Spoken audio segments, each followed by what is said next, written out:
සුබ දවසක්. ඔයා කවදා හරි මේ වගේ හිතලා තේනවද? දැනිලා තේනවද කියලා බලන්න. මට මේක කරන්න පුළුවන්ද?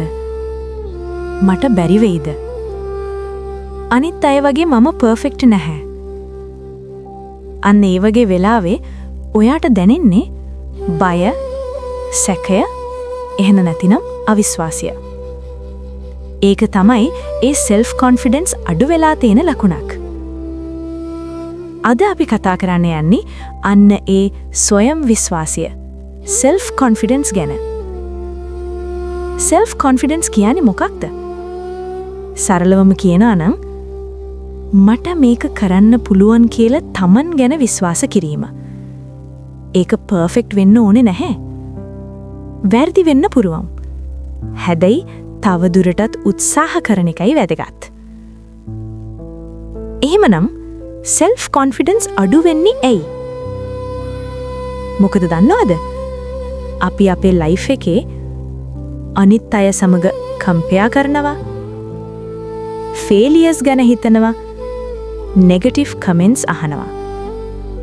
අන්න ඒ නිසා මට බැහැ කියන සිතුවිල්ල develop වෙනවා.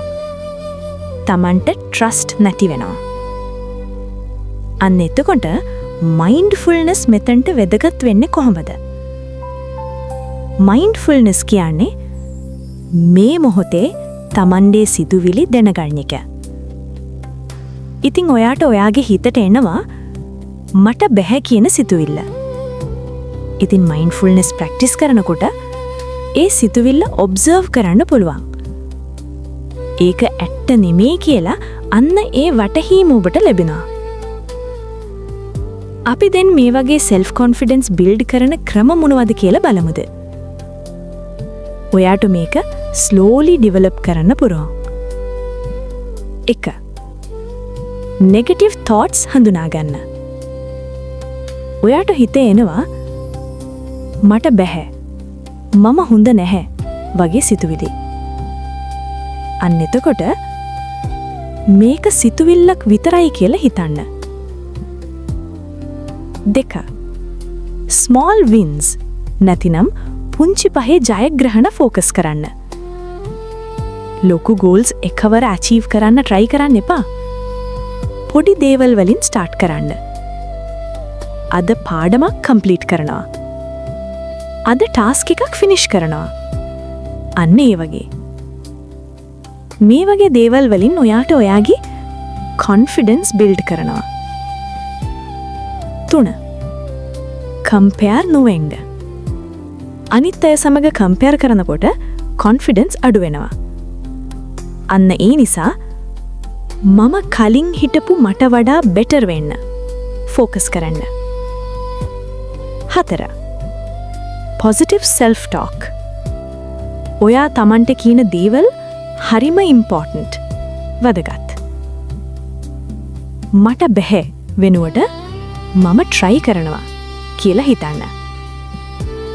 මම fail වෙයි වෙනුවට මම learn කරනවා කියලා හිතන්න. 5. body language. ඔයාගේ body posture එහෙම නැතිනම් ඔයාගේ ශරීර ඉරියව්වත් influence කරනවා ඔයාගේ self confidence එකට. ඒ නිසා straight ඉඳ ගන්න, eye contact තියාගන්න, සිනාමුසු මුහුණින් ඉන්න. මේවා confidence වැඩි කරන්න, feel කරන්න උදව් කරනවා. real life example එකක් බලමුකෝ. ස්ටුඩන්ට් කෙනෙක් ක්ලාස් එකේදී උත්තර දෙන්න බයයි. ස්ටේජ් එකට යන්න බයයි. එයා mindfulness practice කරනවා. ඒ අතරේ breathing practice කරනවා. negative thoughts observe කරනවා. small steps නැතිනම් පොඩි පොඩි පියවරයන් ගන්නවා මේ වෙනුවෙන්. ඊට පස්සේ මොකද වෙන්නේ? slowly confidence වැඩි වෙනවා. ක්ලාස් එකේ කතා කරන්න පුරුදු වෙනවා. ලැජ්ජාව බය අඩු වෙනවා.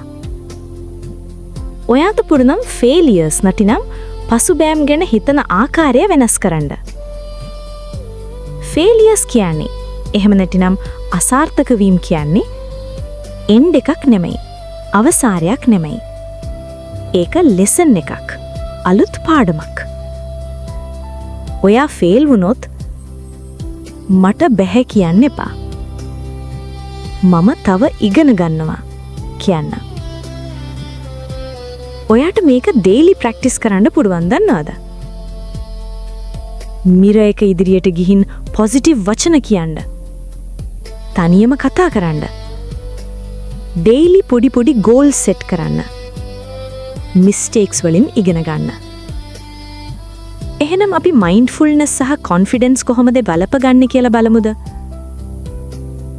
මයින්ඩ්ෆුල්නස් ප්‍රැක්ටිස් එකෙන් thoughts control කරන්න පුළුවන්.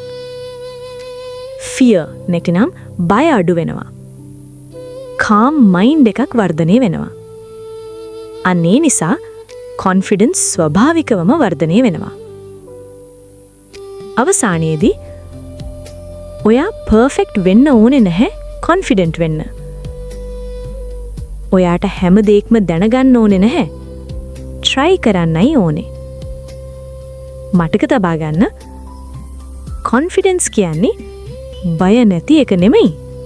බය තිබුණත් ඉදිරියට යන එක. එහෙමනම් අද ඉඳලා පොඩි පියවරක් ගන්න. තමන්ව විශ්වාස කරන්න. ඔයාගේ ලයිෆ් එක slowly change වෙනවා.